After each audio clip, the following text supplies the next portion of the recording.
Welcome back to New Rockstars. I'm Erik Voss, and this is a breakdown of Obi-Wan Kenobi Episode 1. So we open on Coruscant, and right away we should be worried, because there is only one reason this series would return here. So we all know Order 66 happened, why do we need to revisit it again? Well, look closely at the first youngling we see. I think that might be a young Reva, future third sister of the Inquisitorius. The Inquisitors were mostly former Jedi, either ones on the fence with the Jedi orthodoxy and easily flipped, or ones captured and tortured into servitude. And we don't see what happens to these younglings yet, but I am willing to bet one of these kids became Reva, because later in this episode she says, "The Jedi are cowards. They failed you. Abandoned you." Remember, Obi-Wan didn't get to the temple until it was too late. That could be Reva's grudge against him. What is it you think you will gain by capturing him? When I'm old. But in the opening shot, one of the high-rises we see is likely 500 Republica, the VIP residence where currently Padme Amidala is residing. Wondering where Anakin is, we glide from the urban sprawl past lush green hedges, a natural, seemingly protective barrier to this serene youngling training session, a session with no lightsabers, leaving these younglings particularly defenseless. Now their Jedi Master is credited as Minas Velti, a Jedi Master we didn't know about until now. Either way, R.I.P. Dipper Chow switches to Steadicam when the 501st clone troopers burst in, showing the chaotic perspective of the huddling younglings. Chow makes it so harrowing. Very little cutting, the camera moving like a war photojournalist. Constantly Velti checks back in with her students, and her swan song is just so beautiful to watch, with acrobatic twirls and fluid movements, just not enough to overcome the constant barrage of blasts. So the younglings are forced to flee.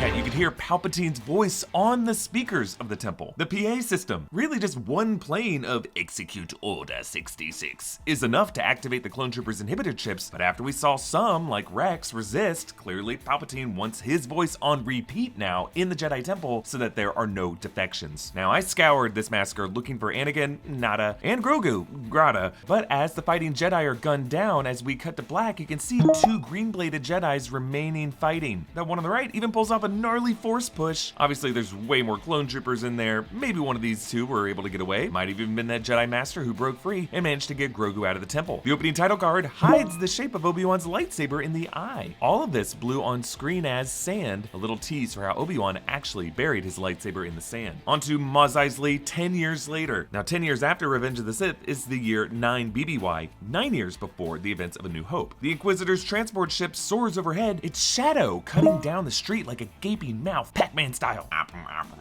ready to devour all of these townsfolk. The twin prongs of the ship reflect the twin spires of Darth Vader's castle on Mustafar. Also in the trailers, the shape of their chairs in their Fortress Inquisitorius on Nur. We meet 3 of the Inquisitors being Jedi hunters created by Palpatine and given to Darth Vader to command. They're all former Jedi, or at least Force sensitive, and they're led by the Grand Inquisitor, Rupert Friend, a Pau'an, a race that we actually saw in Revenge of the Sith on Utapau, but his appearance has been toned down here. Also toned down from how the character looks in Rebels Season 1 when he was voiced by Jason Isaacs. But he was a former Jedi guard, actually present for the trial of Ahsoka Tano when Ahsoka was falsely accused and ended up leaving the Jedi Order. Sung Kang plays the 5th brother, who also shows up in Rebels alongside the 7th sister, all of that taking place about 5 years after this. Mose Zingram plays a new character, Reva, the 3rd sister. I like how this overhead shot really emphasizes the Grand Inquisitor's red tattoos like daggers aimed out at everyone, also reflecting the points of that ship. His eyes are a fiery yellow, better matching the character's eyes in Rebels. He tells the saloon proprietor, "In actuality, I would say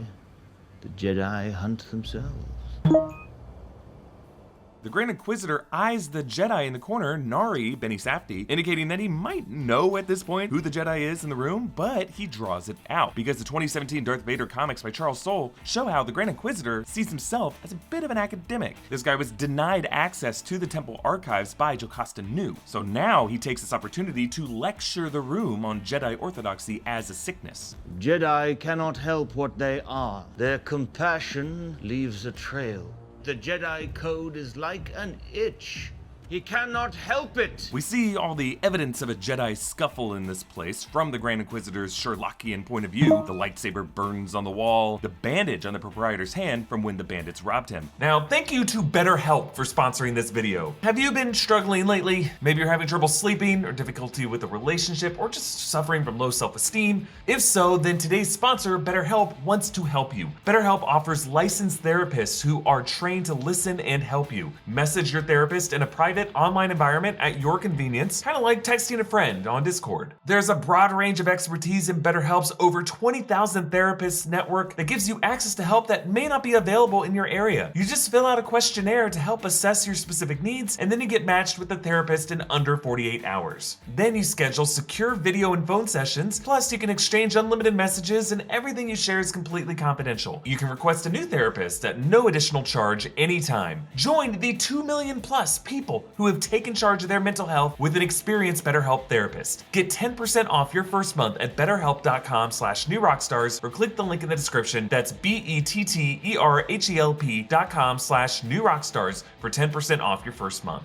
But Reva subverts a Grand Inquisitor's lecture and forces the Jedi's hand, showing she was totally willing to murder that proprietor. What she's after scraps. Scraps are all we have left. Then we should be hunting bigger prey. He is not yours to find. We are past this, third sister. Interesting. So the Inquisitors now have to be more nuanced to find these better hidden Jedi, but Reva just wants Kenobi. And by telling her, not yours to find, indicates that the Inquisitors were actually told to leave Kenobi for Vader. On to Obi-Wan Kenobi, now going by Ben Kenobi, his alias from A New Hope. He works his gig harvesting meat from a 5-finned whale-like creature in the Dune Sea. I like how you can see workers on the higher levels of the scaffolding spearing new slits into that carcass. Now, this is not a Purgle. This is a new species on Tatooine, presumably burrowing through the loose sand like the Krayt Dragon does. The Book of Boba Fett repeatedly brought up Tatooine's distant past covered by oceans. This whale could have been an evolved descendant of that kind of sea life. We get a close-up of his butcher knife. This is the same guy who called blasters so uncivilized compared to lightsabers. And a bloody knife, if you think about it, is a step further. I think it's just a nice point of contrast to the major step back that he takes at the end of this episode. The power droid, aka the gonk droid, says gonk every time it pays them out.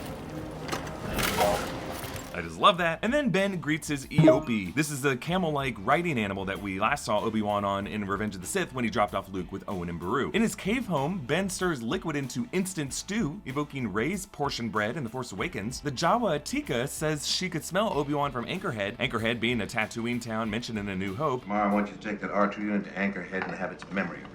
And she sells him a toy of a T-16 Skyhopper. This is the same toy that we see Luke playing with in A New Hope. Ben tries to give this one to Luke, but Owen throws it back, breaking it. Presumably by the end of the season, Luke will get this one, and we will all cry knowing that the toy Luke had with him at the start of A New Hope was a gift from Unky Ben. Tika says that she has a tribe to feed, echoing the meat worker earlier who said that he had a family to feed. Know who else has a family to feed? Not Ben. He grieves the Jedi family he lost when Tika offers him the scavenged Jedi utility belt, just like the one he used to wear as a Jedi Knight. Literally the same kind of costume piece Ewan McGregor would probably wear for years of his life. His nightmares form a prequel highlight reel. Begins with Padme's voice saying, "I know there's good in him." Those were her dying words in Revenge of the Sith. Then the lava of Mustafar, and Anakin lowering the lightsaber on him during their duel there. Obi-Wan screaming, "You were my brother, Anakin, I loved you." Qui-Gon dying in his arms from Phantom Menace when he made Obi-Wan promise to train Anakin. Anakin's red and blue lightsaber flashes while fighting Dooku in Attack of the Clones. Anakin laughing while diving the speeder on Coruscant. Then Anakin screaming as his face burned off. Padme's dying breaths again. Yoda saying, "Only pain you will find," which is right before he showed Obi-Wan the security tapes of Anakin killing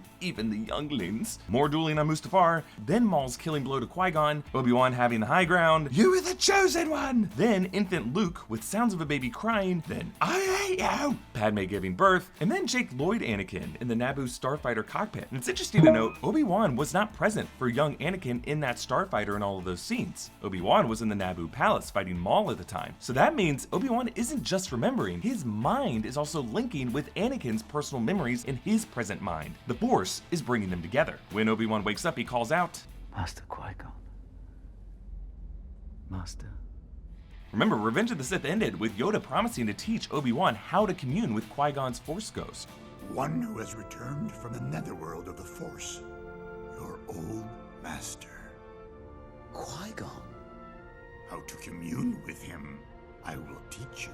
So I am assuming we will see, or at least hear, Liam Neeson cameo at some point this season. Ben passes a scurrier, these are the little desert rats that showed up a lot in the Book of Boba Fett and The Mandalorian, and he looks over the Lars homestead, looking just as it did in A New Hope. 10-year-old Luke Skywalker sneaks away from Uncle Owen, Joel Edgerton returning from the prequels, and Aunt Beru, Bonnie Piesse, also back. Beru wears the same outfit as she does in A New Hope, and Luke wears pod racer goggles just like his daddy. Nari finds Ben, who at first adjusts his voice a little bit. You're making some kind of mistake. My name is Ben. And when Nari calls his bluff, Obi-Wan finally speaks in his normal voice. You must leave. You'll draw too much attention. It's a subtle distinction, but he definitely tried to change it for "My name is Ben." Obi-Wan tells him to bury his lightsaber in the ground, which, as we see later, is exactly what he did. And then on to Alderaan! It's our second time seeing it in live action after a brief scene in Revenge of the Sith. The girl we see dressed in finery is not Leia, it's a decoy, a trick that her mother Padme would also use, often swapping places with her handmaiden Sabé on Naboo. Breha Organa is played by Simone Kessel, Rebecca Jackson Mendoza played her in Revenge of the Sith, and Young Leia is played by Vivian Lyra Blair, who you may have seen in Bird Box. In addition to all these Padme parallels, it's so sweet to see how similar Leia has become to her brother Luke. Both of these kids sneak away from their foster parents, they climb the highest point they can, they have droids as their best friends, and they spend all their days staring at ships in the sky. Remember, deleted scenes in A New Hope showed Luke with his friends staring up at the space battle. And Leia, now being so comfortable in these high trees, definitely justifies her smooth transition when she later lives among the Ewoks. Leia spots a medical freighter, a pleasure barge, which she calls boring, as she will later be bored out of her mind as Jabba's slave on his pleasure barge, a casino ship, not bad, and then a Tri-Wing, saying that's a new one. And indeed, the Tri-Wing S91X Pegasus is a new one to Lucasfilm, designed by Doug Chang and his team in 2019 for The Rise of Skywalker in collaboration with Porsche. Leia speculates the pilot is an Aquilian Ranger scouting for Mercen pirates. Deep cuts here. Aquilian Rangers were from George Lucas's second draft of his Luke Starkiller script, a non-Jedi race who carried laser swords and used the Force. They actually appeared in the third draft of the screenplay alongside the rebels on Yavin 4, but were later sort of dropped from Star Wars canon. Meanwhile, Mercen Pirates is a Legends detail from Mary Jo Duffy's 1979 comics, but they also exist in canon as a separatist group from the 2019 role-playing game. I mean, she just dropped so many Star Wars Easter eggs in like 10 seconds. Young Leia definitely proved herself the ultimate Star Wars nerd. Her droid Lola is awesome. Down. I like how its rings lift up like mouse ears. Queen Breha says it's like raising a Glorag, which is a deep cut beast referenced in an article of the Star Wars Adventure Journal. I like how Ben's day repeats beat for beat, shot by shot. A cool way of showing the routine he has to go through. But this time it ends with him clashing with Owen. We talked about this. When the time comes, he must be trained. Like you trained his father? Ooh, burn. I mean, no, seriously, he burned him. I love how both Ewan McGregor and Joel Edgerton are vocally emulating the actors who originated these roles, Alec Guinness and Phil Brown. Reva and the fifth brother return, and one woman objects. We're not under the Empire's... Yeah, fun fact, WikiLeaks co-host Tommy Bechtold actually auditioned for this part. Also, in the background of the scene is a cameo by Star Wars podcaster Steele Saunders, another guy we ran into here at Star Wars Celebration. The fifth brother leaves a bounty puck for Nari, the same kind of bounty puck that we saw on The Mandalorian. Owen ends up not giving up Obi-Wan, but he says, I didn't do it for you. that's because he did it for Luke, because if Obi-Wan was captured, they would figure out why Obi-Wan was on the planet and then come after Luke. The Organas greet their relatives, Duke Ko, Duchess Selly, and cousin Yano. All of them suck. After the disaster of the Republic, the Empire is finally lining some pockets, huh? There are still some issues that we need to address. Slave labor, taxation of the Outer Rim. I didn't come here to end slavery, Bale. I came to eat your food. Save the bleeding heart for the Senate. Poor Bail Organa trying to still make anything good out of his phony role in the Senate. But the reality is, the Empire bribing noble family members like this is exactly what kept leaders like KO in line. I mean, little good that did them. C-3PO cameos, Anthony Daniels' voice translating one alien language into another. R2-D2 actually appears briefly a little bit later in this episode in the background. Both these droids were left with the Organas after Revenge of the Sith, but only 3PO's memory was wiped. What? Young Leia dresses down her shitty cousin, wise beyond her years. She's only 10 here. It's just fun to imagine 9 years later she will be Carrie Fisher in A New Hope. Leia says she'd rather be digested by a Jacko beast than apologize. Jacko beasts are bantha-sized tundra beasts known for being force sensitive. Bail tells her that he used to want to chase Purrgil. Those were the hyperspace whales that led to the disappearance of Ezra Bridger and Thrawn in Rebels. Leia gets kidnapped by bandits led by Flea from the Red Hot Chili Peppers, and an actor in his own right. Bail and Breha beg Obi-Wan to help, but he refuses the call. It's been 10 years. I'm not who I used to be. And so in the third act of this episode, we see Obi-Wan completing a third day following the same exact routine until it is broken by seeing Nari's corpse strung up on display. He comes home and finds his sensor light, but now blinking red, meaning an intruder, that intruder being Bail, who traveled all the way here for a personal appeal. There is no one I trust more with my child than you. Setting up Bail later trusting Obi-Wan again with Leia in A New Hope. Years ago, you served my father in the Clone Wars. Now he begs you to help him in his struggle against the Empire. So Ben digs up his lightsabers, both his and Anakin's, metaphorically digging up both of these Jedi identities that he had buried. The identities of Anakin Skywalker and Obi-Wan Kenobi. Now, amazing how there was nothing there marking the spot. He either recognized the shape of the dunes or the shadows at that time of day, maybe used the Force to sense them. Either way, pretty impressive. Reva tells the kidnappers, "He won't be able to help it.